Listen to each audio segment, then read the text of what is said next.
Exam warriors పుస్తకాన్ని ఆవిష్కరించిన సుష్మా స్వరాజ్.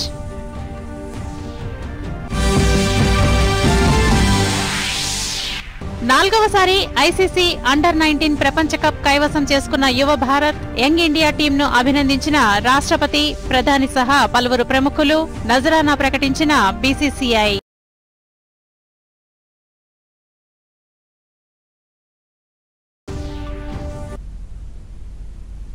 ఇక వివరాలు. దేశంలో అపారమైన శక్తి సామర్థ్యాలు ఉన్న యువతకు నాణ్యమైన శిక్షణనిస్తే అద్భుతమైన ప్రగతిని సాధించవచ్చని ఉపరాష్ట్రపతి వెంకయ్యనాయుడు పేర్కొన్నారు. గుంటూరు జేకేసీ కళాశాల స్వర్ణోత్సవాల్లో ముఖ్యమంత్రి చంద్రబాబు నాయుడుతో కలిసి వెంకయ్యనాయుడు పాల్గొన్నారు. ఈ సందర్భంగా ఆయన మాట్లాడుతూ దేశ జనాభాలో ఎక్కువ శాతం యువతే ఉందని గుర్తు చేస్తూ వారి ద్వారానే శక్తివంతమైన భారత్ అవతరణ సాధ్యమవుతుందన్నారు. సాంస్కృతిక పునరుజ్జీవనానికై ప్రతి ఒక్కరూ నడుం బిగించాలని వెంకయ్యనాయుడు పిలుపునిచ్చారు. ఒకనాడు ప్రపంచానికే భారత్ విశ్వ గురువుగా అవతరించిందని పేర్కొంటూ ఆంగ్లేయుల బానిసత్వం వల్లే వెనుకబడిపోయామన్నారు. సమీప భవిష్యత్తులో భారత్ ప్రపంచంలోనే శక్తివంతమైన దేశంగా అవతరిస్తుందని వెంకయ్యనాయుడు ఆకాంక్షించారు.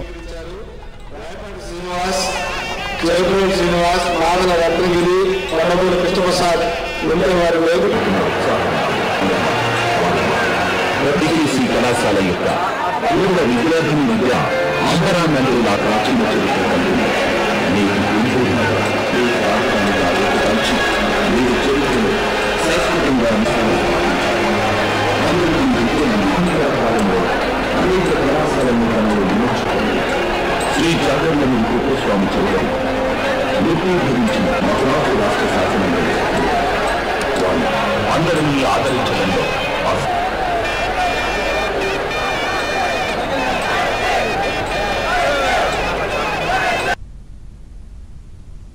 ప్రపంచం వేగంగా ముందుకు వెళ్తోంది.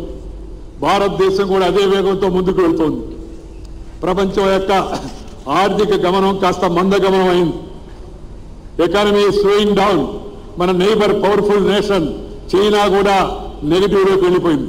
కానీ only nation which is moving forward India, భారతదేశం అనే విషయాన్ని మనందరూ కూడా గర్వంగా అంగీకరించాల్సి ఉంది. తాత్కాలిక ఒడిదుడుకులు ఎదురైనప్పటికీ కూడా, తాత్కాలిక కొన్ని ఇబ్బందులు ఎదురైనప్పటికీ కూడా దీర్ఘకాలికంగా చూస్తే భారతదేశాన్ని ఆపే శక్తి ఎవరికి కూడా లేదు. అనతి కాలంలోనే భారతదేశం ఒక శక్తివంతమైన దేశంగా, సంపన్నమైన దేశంగా తయారవుతుంది. దానికి కారణం థ్యాంక్స్ టు ద యూత్. ఈ దేశ జనాభాలో 65% మంది 35 సంవత్సరాల లోపు వయసు వాళ్ళు ఉన్నారు. డెమోగ్రఫిక్ డివిడెండ్ ప్రపంచంలో ఇంకెవరికి కూడా లేదు. అపారమైన తెలివితేటలు ఉన్నాయి.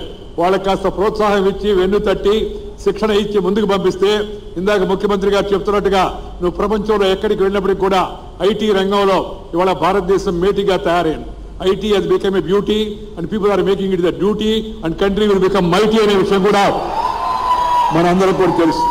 ఒకప్పుడు భారతదేశం ప్రపంచానికి విశ్వగురువుగా పేరుగాంచింది. ఇండియా ఇస్ నోన్ యాజ్ విశ్వగురు once upon a time. Nalanda, Takshashila విశ్వవిద్యాలయాలకు వచ్చి చదువుకునేవాళ్ళు. హ్యూయన్ సాంగ్, పాహియాన్ లాంటి యొక్క చేనేతి సాహితీకారులు, చరిత్రకారులు వచ్చి భారతదేశం యొక్క గొప్పతనాన్ని గురించి తెలియజెప్పారు. మీ అందరికి కూడా యువతరం తెలుసుకోవాల్సిన విషయం కూడా ఇంకోటి ఉంది. అదేంటంటే మనం విదేశాల యొక్క పాలనకు రాకముందు భారతదేశం యొక్క జీడిపి ఎంతో తెలుసా? ప్రపంచ జీడిపిలో 27% భారతదేశానికి చెందని చెప్పి తెరవడం అవుతుందో చాలా సంతోషకరమైన విషయం మీ అందరికీ మనం చేస్తున్నాం. ముఖ్యమంత్రి చంద్రబాబు నాయుడు మాట్లాడుతూ భవిష్యత్ అంతా ఆధునిక సాంకేతిక పరిజ్ఞానానిదేనని అభిప్రాయపడ్డారు. ప్రపంచంలో ఐటీ రంగంలో మనమే ముందున్నామన్నారు. రాష్ట్రాన్ని నాలెడ్జ్ హబ్ గా తీర్చిదిద్దుతామని పునరుద్ఘాటించారు. విద్యార్థులు సరికొత్త ఆవిష్కరణలకు శ్రీకారం చుట్టాలని ఆకాంక్షిస్తూ ఉపరాష్ట్రపతి వెంకయ్యనాయుడు తాను విద్యార్థి నాయకులుగానే రాజకీయ జీవితాన్ని ప్రారంభించినట్లు ముఖ్యమంత్రి వివరించారు.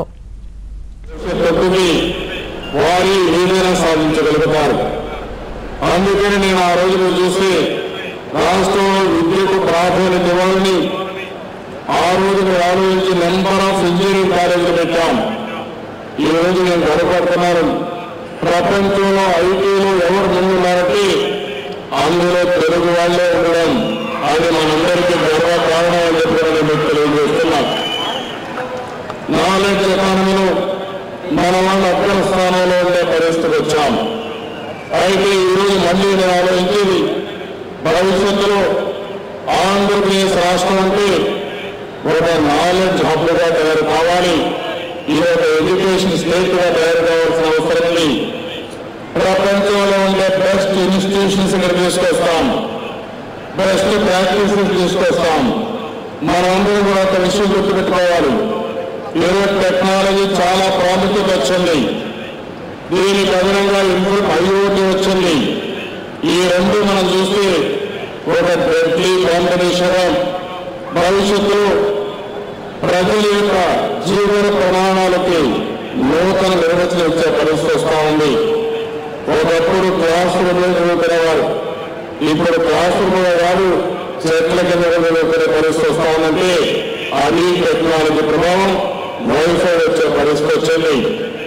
ఇంకొక వర్చువల్ క్లాస్ రూమ్స్ వస్తున్నాయి, ఇంటర్నెట్ యాక్సెస్ వస్తూ ఉంది. ప్రపంచంలో ఉండే నాలెడ్జ్ మొత్తం మనకు అందుబాటులో వచ్చే పరిస్థితి వస్తుంది. అందుకని విద్యలో కూడా పోవాల్సిన అవసరం ఉంది. ఈశాన్య రాష్ట్రాల సంతులిత అభివృద్దితోనే భారత వృద్ది వేగవంతమవుతుందని ప్రధానమంత్రి నరేంద్ర మోదీ అన్నారు. అస్సాంలో తొలి ప్రపంచ పెట్టుబడిదారుల సదస్సు advantage Assam global investors summit 2018ను ప్రధాని ఈరోజు గౌహటిలో ప్రారంభించారు. ఈ కార్యక్రమంలో భూటాన్ ప్రధానమంత్రి షెరింగ్ టాబ్గే, కేంద్ర మంత్రులు రవిశంకర్ ప్రసాద్, సురేష్ ప్రభు, అస్సాం ముఖ్యమంత్రి సర్బానంద్ సోనోవాల్ తదితరులు పాల్గొన్నారు. 2 రోజుల పాటు జరిగే ఈ సదస్సుకు 16 దేశాల నుంచి 4500 మంది ప్రతినిధులు హాజరవుతున్నారు. ఈశాన్య రాష్ట్రాల్లో పెట్టుబడులను ప్రోత్సహించే లక్ష్యంతో ఈ సదస్సు నిర్వహిస్తున్నారు. సదస్సును ఉద్దేశించి ప్రధాని మోదీ మాట్లాడుతూ ఆసియాన్ దేశాలతో భారత్ సంబంధాలు మరింత బలోపేతమవుతున్నాయని అన్నారు. కేంద్ర ప్రభుత్వం రూపొందించిన యాక్ట్ ఈస్ట్ పాలసీకి ఈశాన్య రాష్ట్రాలే బలమని పేర్కొన్నారు. ఈశాన్య రాష్ట్రాలు ఇక్కడి ప్రజలు అభివృద్ది చెందినప్పుడే భారత వృద్ది కూడా వేగవంతమవుతుందన్నారు. ఈశాన్య రాష్ట్రాల అభివృద్ది కోసం జాతీయ వెదురు పరిశ్రమకు బడ్జెట్లో 1290 కోట్ల రూపాయలు కేటాయించినట్లు తెలిపారు. దీంతో పాటు బడ్జెట్లో ప్రకటించిన గోబర్ ధన్ యోజన, ఆయుష్మాన్ భారత్ పథకాలను ఆయన ప్రస్తావించారు. కేంద్ర ప్రభుత్వ పని విధానాన్ని మార్చామని, పేద మధ్యతరగతి ప్రజలు అభ్యున్నతే లక్ష్యంగా కృషి చేస్తున్నామని ఆయన అన్నారు. పెట్టుబడులు పెట్టేందుకు భారత్ స్వర్గధామమని, భారత్లో ఉన్న అవకాశాలను సద్వినియోగం చేసుకోవాలని పారిశ్రామికవేత్తలకు మోదీ పిలుపునిచ్చారు.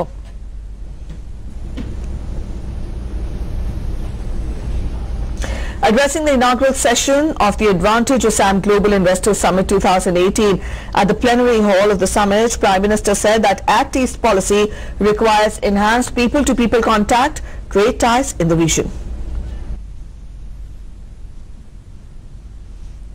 We created the Act East policy and the Northeast each at the heart of it. The Act East policy requires increased people-to-people contact, trade ties and other relations with countries on India is particularly ASEAN countries. Ayushman Bharat योजना इसका ऐलान किया है. अपने तरह की दुनिया की ये सबसे बड़ी योजना है. हम देश के 10 करोड़ से ज्यादा परिवारों को आयुष्मान भारत से जोड़ रहे हैं. आसियान देश हो, बांग्लादेश, भूटान, नेपाल हो, हम सभी एक तरह से कृषि प्रधान देश हैं. किसानों की उन्नति इस पूरे क्षेत्र के विकास को नई ऊंचाई पर पहुंचा सकती है. इस वर्ष सरकार एग्रीकल्चर और ग्रामीण सेक्टर पर 14 लाख करोड़ रुपए से ज्यादा खर्च करने जा रही है.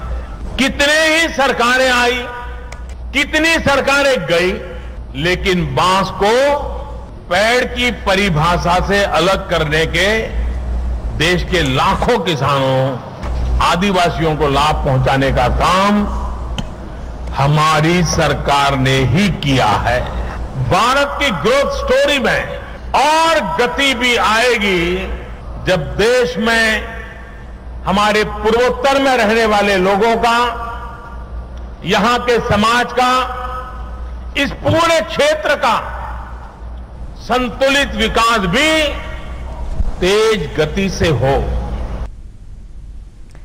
భూటాన్ ప్రధానమంత్రి షెరింగ్ టాబ్గే మాట్లాడుతూ భారత్తో భూటాన్కు మెరుగైన సంబంధాలున్నాయన్నారు. అస్సాం అభివృద్ధితో భూటాన్కు కూడా లాభం చేకూరుతుందని పేర్కొన్నారు.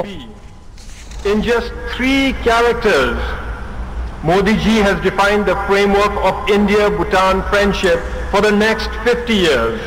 For Bhutan, B for B begins with Assam. After all, Assam is our immediate neighbor with whom we share a 266-kilometer border. So it goes without saying that Bhutan stands to benefit and benefit disproportionately from a prosperous Assam. పరీక్షలు రాసే విద్యార్థుల్లో నూతన ఉత్సాహాన్ని నింపేందుకు ప్రధాని నరేంద్ర మోదీ రచించిన exam warriors అనే పుస్తకాన్ని విదేశాంగ శాఖ మంత్రి సుష్మా స్వరాజ్ ఈరోజు ఢిల్లీలో ఆవిష్కరించారు. పెంగ్విన్ ఇండియా ఈ పుస్తకాన్ని ప్రచురించింది. 10-12 తరగతుల విద్యార్థులు పరీక్షల ఒత్తిడిని జయించి ఎలా విజయం సాధించాలనే విషయాలను మోదీ ఆ పుస్తకంలో పొందుపరిచారు. ఈ కార్యక్రమంలో కేంద్ర మానవ వనరుల అభివృద్ది శాఖ మంత్రి ప్రకాష్ జవదేకర్ పాల్గొన్నారు. పుస్తకాన్ని ఆవిష్కరించిన అనంతరం విదేశాంగ శాఖ మంత్రి సుష్మా స్వరాజ్ మాట్లాడుతూ విద్యార్థులు ఒత్తిడిని సులువుగా అధిగమించేందుకు పలు మార్గాలను ప్రధాని మోదీ ఈ పుస్తకంలో పొందుపరిచారని అన్నారు. విద్యార్థులు పరీక్షలను ఓ పండుగలా భావించి రాయాలని, అప్పుడు ఎటువంటి ఒత్తిడి ఉండదని ప్రధానమంత్రి తన మన్ కీ బాత్ కార్యక్రమంలో చెబుతుంటారని గుర్తు చేశారు. పరీక్షల సమయంలో విద్యార్థుల్లో ఒత్తిడిని తగ్గించేందుకు తల్లిదండ్రులు, ఉపాధ్యాయులు ఎలా మెలగాలో మోదీ ఈ పుస్తకంలో విశదీకరించారని తెలిపారు. सबसे पहले वो उठा के रख देगा कि जितनी बड़ी किताब है एग्जाम के बाद ही पढ़ लूंगा, और अगर एग्जाम के बाद पढ़ेगा तो पछताएगा कि शायद पहले पढ़ ली होती तो अच्छा होता. इसलिए आकार बहुत छोटा रखा गया है, मात्र 193 पेजेस, 193 पृष्ठ, और बहुत रुचिकर बनाया है. जैसे आपने देखा वीडियो में भी, मैं पेंगुइन को इसके लिए बधाई देना चाहूंगी. केवल उनकी बातचीत का सार नहीं है, उनके साथ जो उन्होंने अपने अनुभव बताए हैं वो एनेक्डोट्स के जरिए दिए हैं, लेकिन साथ में गतिविधि है, एक एक्टिविटी का चैप्टर है. परीक्षा आपके आज की కేంద్ర మానవ వనరుల అభివృద్ది శాఖ మంత్రి ప్రకాష్ జవదేకర్ మాట్లాడుతూ విద్యార్థులు చదువుతో పాటు క్రీడలు, యోగాకు కూడా ప్రాధాన్యతనివ్వాలని సూచించారు. విద్యార్థులతో పాటు తల్లిదండ్రులకు, ఉపాధ్యాయులకు ప్రధాని ఈ పుస్తకంలో పలు సూచనలు చేశారని తెలిపారు. అందరికీ విద్య, మంచి విద్య అనే లక్ష్యంతో తమ శాఖ పనిచేస్తోందని కేంద్ర మంత్రి పేర్కొన్నారు. वर्तमान ही ईश्वर की सबसे बड़ी देन है, उसका पूरा उपयोग करो, खेलो, आराम करो, योग करो, क्योंकि मैं देखता हूं कि परीक्षा का समय आता है तो घर का माहौल बदल जाता है, ना टीवी लगता है, सब कुछ बंद है, फोन भी लोग उठा के, अभी तो फोन मोबाइल हो गए, लेकिन క్యాన్సర్ పై ప్రజలకు అవగాహన కల్పించేందుకు ఆసుపత్రులు కర్మ సిద్ధాంతాన్ని అనుసరిస్తూ అవగాహన కార్యక్రమాలు నిర్వహించాలని ఉపరాష్ట్రపతి ముప్పవరపు వెంకయ్యనాయుడు సూచించారు. గుంటూరులో రాష్ట్ర ముఖ్యమంత్రి చంద్రబాబు నాయుడుతో కలిసి ఒక ప్రైవేట్ క్యాన్సర్ ఆసుపత్రిని ప్రారంభించారు. ఈ సందర్భంగా వెంకయ్యనాయుడు మాట్లాడుతూ క్యాన్సర్తో చనిపోయే వారిలో దేశంలో 71% మంది 30 నుండి 60 సంవత్సరాల లోపు వయసు వారేనని పేర్కొన్నారు. మారుతున్న జీవన విధానం వల్ల వస్తున్న ఈ మహమ్మారి నుండి తప్పించుకోవడానికి ముందస్తు ఆరోగ్య పరీక్షలు చేయించుకోవడమే ఉత్తమ మార్గమని వెంకయ్యనాయుడు ఉద్బోధించారు. ఒక హెల్త్ కార్డు ఇవ్వాల్సి, నా 40 ఏళ్ల ప్రజా జీవనంలో నేను గమనించింది ఏంటంటే, ఏదైనా ఇబ్బంది వస్తే చెప్తే ఎవరు డాక్టర్ తిరగబోరు, నాతో సహా. బడ్జెట్లో వైద్యానికి, వ్యవసాయంతో పాటు పెద్దపీట వేశారు.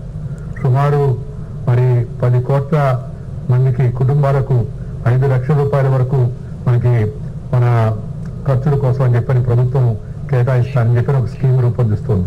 రాష్ట్రంలో ఎలాగో ఎన్టీఆర్ వైద్య సేవా కార్యక్రమం కూడా ఉంది కాబట్టి ఆ రెండింటినీ సమ్మిళితం చేసుకుంటే ఇది మరింత ఉపయోగకరమైన అవకాశం ఉంటుంది. రాష్ట్రం, కేంద్రం కలిసి కూర్చొని మాడుకొని ఆ దిశలో ముందుకు వెళ్తారని చెప్పని నేను భావిస్తున్నాను. It's a mission, not for commission, and they should not be any omission. ఆరోగ్యమే మహాభాగ్యం. ఆ మహాభాగ్యాన్ని అందించే పని మీ చేతిలో ఉంది కాబట్టి దీన్ని మీరు హాస్పిటల్ని, దాన్ని పెట్టిన ఖర్చు, జీతభత్యాలు, దానికి కావాల్సిన కూడా జరుగుతూ ఆ నెక్స్ట్ స్టేజ్ లో. ముఖ్యమంత్రి చంద్రబాబు నాయుడు మాట్లాడుతూ సరైన సమయంలో గుర్తిస్తే క్యాన్సర్ వ్యాధి నుండి విముక్తి పొందవచ్చునన్నారు. రాష్ట్ర రాజధాని అమరావతిలో 14 వైద్య కళాశాలలు 14 సూపర్ స్పెషాలిటీ ఆసుపత్రులు ఏర్పాటు చేస్తున్నట్లు వెల్లడించారు. రాష్ట్రాన్ని మెడికల్ హబ్ గా తీర్చిదిద్దడమే లక్ష్యంగా కృషి చేస్తున్నట్లు ముఖ్యమంత్రి వివరించారు. అక్కడి నుంచి మళ్ళా రావడం కానీ ఇవన్నీ కూడా పేషెంట్ మీద భారం పడుతుంది. భవిష్యత్తులో నాకు ఏమాత్రం అనుమానం లేదు, Amaravati one of the most important medical hub గా తయారవుతుంది. 1-2 కాదు, 14 మెడికల్ కాలేజీలు, 14 హాస్పిటల్స్ వచ్చే అవకాశం ఉంది. భారతదేశానికి అమరావతి భారతదేశానికే కాదు ప్రపంచానికి ఒక మెడికల్ హబ్ గా తయారై మెడికల్ టూరిజం కూడా పెద్ద ఎత్తున ప్రమోట్ చేయాలనే ఉద్దేశంతో ముందుకు పోతున్నాం. ఇప్పుడు స్వల్ప విరామం. प्रोडक्शन कॉस्ट कम करने के लिए हमें सोचना चाहिए. इसके लिए हमें वेस्टेज रोकना चाहिए. हमें कंक्रीट और सीमेंट के साथ फ्लाई ऐश का इस्तेमाल करना चाहिए. फ्लाई ऐश से बनने वाले पिलर, फाउंडेशन और बिल्डिंग की स्ट्रेंथ और ड्यूरेबिलिटी ज्यादा होती है और फिर इको फ्रेंडली भी है. कंक्रीट और सीमेंट के साथ फ्लाई ऐश का इस्तेमाल करें और देश के निर्माण में योगदान दें. వార్తలకు పునఃస్వాగతం. అన్నింటికన్నా ప్రధానమైనది విద్య అని, విద్య నేర్చుకుంటే ఎన్నో సమస్యలు పరిష్కరించుకోవచ్చునని ఉపరాష్ట్రపతి వెంకయ్యనాయుడు పేర్కొన్నారు. గుంటూరు జిల్లా పెదనందిపాడు ఆర్ట్స్ అండ్ సైన్స్ కళాశాల స్వర్ణోత్సవ వేడుకల్లో ఆయన మాట్లాడుతూ మాతృభాషను మరచిపోతే మాతృమూర్తిని మరచిపోయినట్లేనని విద్యార్థులకు ఉద్బోధించారు. మన దేశ సంస్కృతిని ఎప్పుడూ గుర్తుంచుకోవాలని కోరారు. అన్ని వర్గాల ప్రజలను గౌరవించడమే దేశభక్తి అని అభిప్రాయపడ్డారు. అవిద్య, అవినీతి, అంతరాలు, అరాచకాలు వంటి సవాళ్లను ధీటుగా ఎదుర్కోవాలని ఆయన విద్యార్థులకు పిలుపునిచ్చారు. గురువు లేకుండా గూగుల్ పనిచేయదని గుర్తు చేశారు. వ్యవసాయం లాభసాటిగా మారాలని, రైతులు సంతోషంగా ఉండాలని వెంకయ్యనాయుడు ఆకాంక్షించారు. ఆర్ట్స్ అండ్ సైన్స్ కళాశాల స్వర్ణోత్సవాల్లో సుప్రీంకోర్టు న్యాయమూర్తి జస్టిస్ లావు నాగేశ్వరరావు, రాష్ట్ర మంత్రులు కామినేని శ్రీనివాస్, నక్కా ఆనందబాబు, ఎంపీ గల్లా జయదేవ్, జిల్లా కలెక్టర్ కోన శశిధర్ తదితరులు పాల్గొన్నారు. మనకి జన్మనిచ్చిన అమ్మను మనం మర్చిపోకూడదు. అమ్మ ఆ ప్రేమ మనకి ఇంకెవరు కూడా ఇవ్వలేరు. రెండవది, మనం పుట్టిన ఊరు జన్మభూమిని మనం మర్చిపోకూడదు, కన్న తల్లిని, జన్మభూమిని. మూడవది, మాతృభాషని, మన తల్లి గర్భం ఇచ్చిన మాతృభాష తెలుగు భాష అవుతుందో దాన్ని ఎప్పుడు కూడా మర్చిపోకూడదు. మాతృభాషను మర్చిపోతే మాతృమూర్తిని మర్చిపోయినట్టే. ప్రతి ఒక్కరు తెలుగు మాట్లాడాలి. ఇక్కడ ఉండే తల్లులకు, పెద్దలకు అందరికీ మనం చేస్తాం. ఈ తప్పు పెద్దది కాదు. అమ్మ అందరూ ఉన్నారు చాలా మంది. మన ఢిల్లీ వస్తే కూడా మాతృమూర్తిని అందరికీ చెప్పాను, ఇంట్లో తెలుగులో మాట్లాడండి. జబ్బు మనకు ఎక్కువ ఉందా? ఇంగ్లీష్ వాళ్ళు పోతా పోతా మన దేశాన్ని దోచుకోవడం కాకుండా మన మనసును కూడా కొంత దోచుకోబోయారు. ఏదైనా ఇంగ్లీష్ నేర్చుకోకపోతే అదేదో ఫ్యాషన్ తక్కువైనట్టుగా, నేర్చుకుంటే అంతా అయిపోయినట్టుగా. అమ్మ నాయన కూడా పిల్లలు ఏమంటారు, నాయన మమ్మీ డాడీ అని చెప్పని. మమ్మీ డాడీ అనే కన్నా అమ్మా నానా అంటే ఆ ప్రేమ ఎంత చెప్పండి. అమ్మ అంటే అంతరాల నుంచి వస్తుంది, మమ్మీ అంటే మూతిలో నుంచి వస్తుంది. ఆ తర్వాత మాతృదేశం, మనం అటక్ నుంచి కటక్ వరకు కన్యాకుమారి, కాశ్మీర్ వరకు సమస్త భారతదేశంలోని హరిజన, గిరిజన, కార్మిక, కర్షక, పీడిత దాత ప్రజానికం అంతా కూడా irrespective of caste, creed, sex, religion, region ఈ దేశం మంది.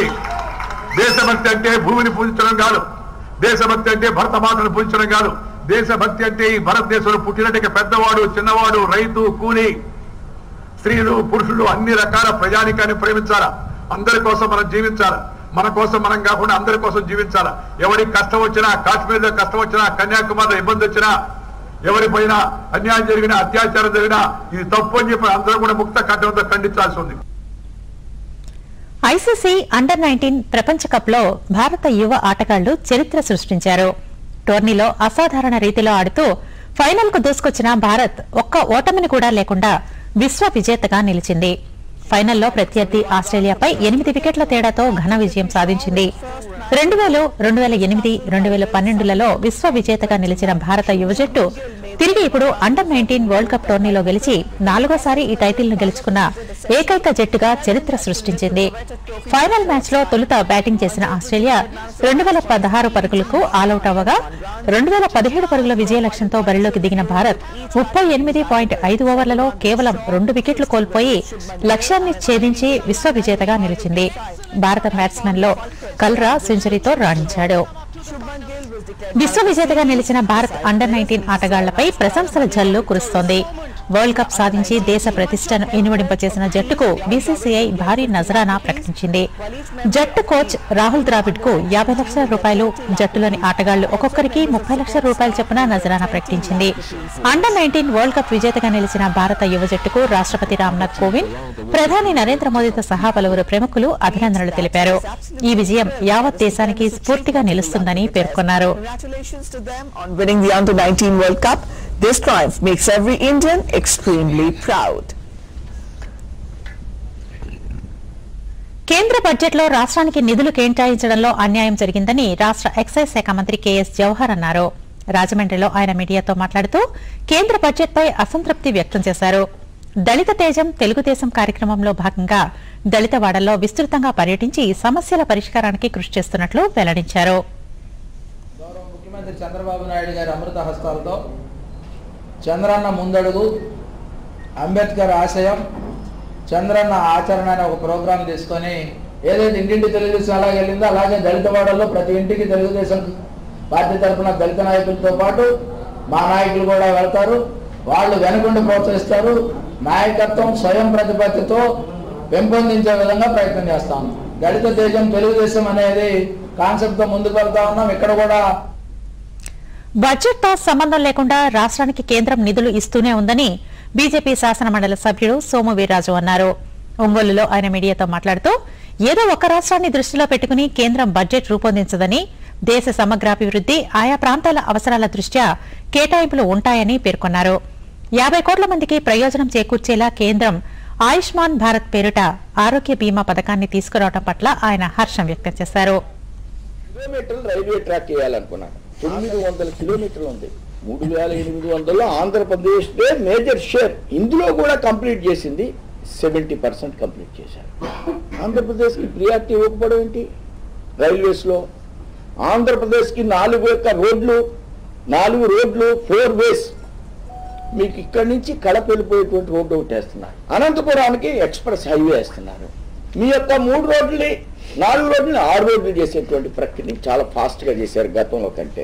ఎలక్ట్రిసిటీకి 24/7 కరెంట్ ఇచ్చి 5,000 కోట్లు ఈ రాష్ట్రంలో ఎలకేట్ చేశారు. రాష్ట్ర ప్రభుత్వం అసెంబ్లీలో మాకు నోట్ ఇచ్చారు కేంద్రం. ఎన్టీపీసీ ద్వారా 4,000 మెగావాట్ల పవర్ జనరేషన్ విశాఖపట్నంలో స్టార్ట్ చేశారు. ఆల్రెడీ 26,000 కోట్ల రూపాయలు. ప్రధాని నరేంద్ర మోదీ కేంద్ర బడ్జెట్లో వ్యవసాయ రంగానికి పెద్దపీట వేసి రైతుల పక్షపాతిగా నిలిచారని శ్రీకాకుళం జిల్లా బీజేపీ అధ్యక్షుడు కోటగిరి నారాయణరావు పేర్కొన్నారు. జిల్లా కేంద్రంలో ఆయన మీడియాతో మాట్లాడుతూ సంక్షోభంలో ఉన్న వ్యవసాయాన్ని లాభసాటిగా మార్చడమే లక్ష్యంగా ప్రధాని నిర్ణయం తీసుకోవడం హర్షణీయమన్నారు. దేశంలో 50 కోట్ల మంది బడుగు బలహీన వర్గాల ప్రజలకు ఆయుష్మాన్ భారత్ ఆరోగ్య పథకం ఒక వరమని అభివర్ణించారు. ఈ పథకం వల్ల ప్రధాని దేశ ప్రజల గుండెల్లో చిరస్థాయిగా నిలిచిపోతారని నారాయణరావు పేర్కొన్నారు. పూర్తి స్థాయిలో పరిశీలన చేసి మనకి రైల్వే ఇవ్వడం జరుగుతుంది. ఇంకా పోలవరానికి సంబంధించి అడిగిన దానికంటే ఎక్కువ ఇవ్వడం జరుగుతుంది. మన డిపిఆర్ అందించడం, మన ఖర్చులు జమా ఖర్చులు చిట్టా ఇవ్వడమే లేటు. వెంటనే 20,000 హౌస్లో గడ్కరీ గారు అవనవ్వండి, ప్రధానమంత్రి గారు అవనవ్వండి, ఎంత అయిందనేది అనాపైసలతో సహా ఇవ్వడం జరుగుతుంది. రాష్ట్ర ప్రభుత్వం ఏదైతే అంచనాలు పెంచిందని కూడా ఒప్పుకోవడం, ఏ సమస్య పెడితే సమస్యను వెంటనే క్లియర్ చేయడం అనేది జరుగుతుంది. ఇంతవరకు దేశంలో ఇంత స్పీడ్ గా నిధులు అందించింది, పూర్తి స్థాయిలో 100% నిధులు అందించిన ప్రాజెక్ట్ ఏదీ లేదు. దీని గురించి కూడా అనవసరమైన రాద్దాంతో అవసరం లేదు. ఈ రెండు కూడా 2019కి పూర్తి చేయడం. ప్రకాశం జిల్లా రామాయపట్నం వద్ద ఓడరేవును నిర్మించాలని డిమాండ్ చేస్తూ ఒంగోలు కలెక్టర్ కార్యాలయం వద్ద వైఎస్ఆర్సీపీ, సిపిఐ కార్యకర్తలు ధర్నా నిర్వహించారు. ఈ సందర్భంగా ఒంగోలు ఎంపీ వైవీ సుబ్బారెడ్డి మాట్లాడుతూ కేంద్ర ప్రభుత్వం స్పందించి రామాయపట్నం వద్ద పోర్టును వెంటనే నిర్మాణం చేపట్టాలని డిమాండ్ చేశారు. అన్ని విధాలా వెనుకబడిన ప్రకాశం జిల్లాలో ఓడరేవు వల్ల ఉపాధి అవకాశాలు ఏర్పడతాయని అన్నారు. కార్యక్రమంలో సిపిఐ రాష్ట్ర నాయకులు రావుల వెంకయ్య తదితరులు పాల్గొన్నారు. పశ్చిమ ప్రాంతంలో తాగునీటి సమస్య తీరే విధంగా వెలుగొండ ప్రాజెక్టు తక్షణమే నిర్మాణం జరగాలి.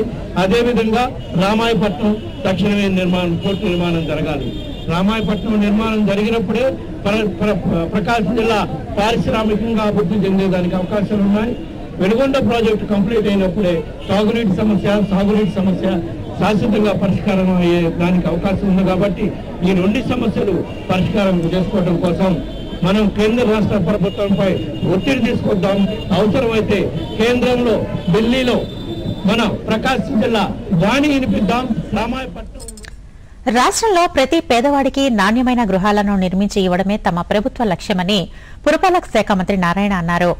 మంత్రివర్గ సమావేశం అనంతరం ఆయన మీడియాతో మాట్లాడుతూ ఇప్పటి వరకు రాష్ట్రంలో 6,81,000 గృహాలను మంజూరు చేయడం జరిగిందని, వీటిలో 4,81,000 ఇళ్లు బహుళ అంతస్తుల నిర్మాణాలు కాగా మిగిలినవి వ్యక్తిగత గృహాలని తెలిపారు. వచ్చే ఏడాది మార్చి నాటికి 5 లక్షల ఇళ్ల నిర్మాణం పూర్తి చేయడమే లక్ష్యంగా ప్రణాళికలు రూపొందిస్తున్నట్లు మంత్రి పేర్కొన్నారు. శాంక్షన్ చేశాం. అందులో 4,81,000 మల్టీ స్టోరీడ్ అపార్ట్మెంట్స్, మిగతా ఇండివిజువల్. ఈ యొక్క 4,81,000 ఏదైతే ఉన్నాయో అవి మొత్తం 5 లక్షలు 2019 మార్చి కల్లా 5 లక్షల హౌసెస్ కట్టమని, దాని ప్రకారం ఈరోజు మున్సిపల్ శాఖ టెండర్లు పిలిచి ఆల్రెడీ వర్క్ స్టార్ట్ చేసింది.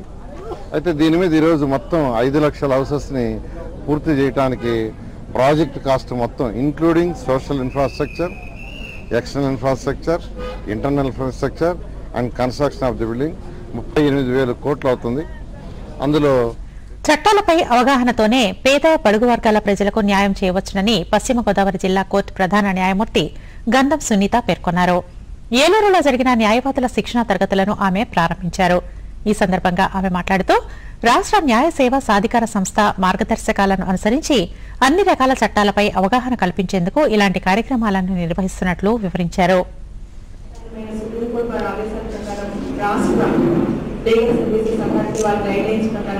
ప్రతి సంవత్సరం ఒకసారి కానీ 2 సార్లు కానీ పర్టికులర్గా కొంతమంది ప్యానల్ లాయర్స్ అంటే 50 తగ్గకున్న ప్యానల్ లాయర్స్ సెలెక్ట్ చేసి 2 days ప్రోగ్రామ్ కింద ట్రైనింగ్ ప్రోగ్రామ్ ఇవ్వడం జరుగుతుంది. ప్రజలకు అసలు లీగల్ నాలెడ్జ్ లేని వాళ్ళకి కానీ కోర్టులకు వచ్చే వాళ్ళకి కానీ చాలా ఇబ్బంది పడే అవకాశం ఉంటుంది.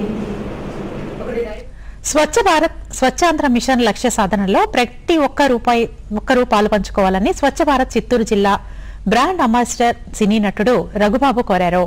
చిత్తూరు నాగయ్య కళాక్షేత్రంలో జరిగిన స్వచ్ఛ సర్వేక్షణ్ కార్యక్రమంలో ఆయన ముఖ్య అతిథిగా పాల్గొన్నారు. ఈ సందర్భంగా రఘుబాబు మాట్లాడుతూ నివాసాలతో పాటు పరిసరాలను కూడా పరిశుభ్రంగా ఉంచాలని సూచించారు. ఈ కార్యక్రమంలో నగర మేయర్ హేమలత, స్థానిక ఎమ్మెల్యే సత్యప్రభ తదితరులు పాల్గొన్నారు.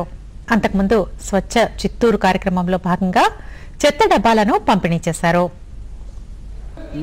స్వచ్ఛతే సేవ అనే కార్యక్రమానికి కాకుండా మరుగుదొడ్లు కట్టుకునే స్వచ్ఛాంధ్రప్రదేశ్ మన లక్ష్యం. చాలా చాలా చాలా చాలా చాలా చాలా హ్యాపీగా ఉంది. అన్నిటికీ మించి ఏంటంటే ఈరోజు స్వచ్ఛ భారత్ ప్రోగ్రాంకి నన్ను ఎన్నుకొని, ఒక సినీ కళాకారుడిగా నన్ను ఎన్నుకొని, కానీ చిత్తూరు జిల్లాకి నన్ను స్వచ్ఛ భారత్ బ్రాండ్ అంబాసిడర్గా నేను ఎన్నుకున్నందుకు నేను మీ అందరికీ ఏ విధంగా రుణం తీర్చుకోవాలి. ఫ్యూచర్లో మనస్ఫూర్తిగా చెప్తున్నాను, స్వచ్ఛ భారత్ ప్రోగ్రాంలో మీ అందరితో పాటు మీరు ఎక్కడికి వెళ్తే అక్కడికి, ఎక్కడికి రమ్మంటే అక్కడికి, ఏ మురుక్కలు తోడమన్నా సరే నేనే తోడతా. గ్రామీణ ప్రాంతాల్లో రైతులు, నిరుద్యోగ యువతకు ఉపాధి కల్పన కోసం కేంద్ర బడ్జెట్లో 3,700 కోట్ల రూపాయలు కేటాయించినట్లు Khadi village industries commission south zone council సభ్యులు జి చంద్రమౌళి తెలిపారు.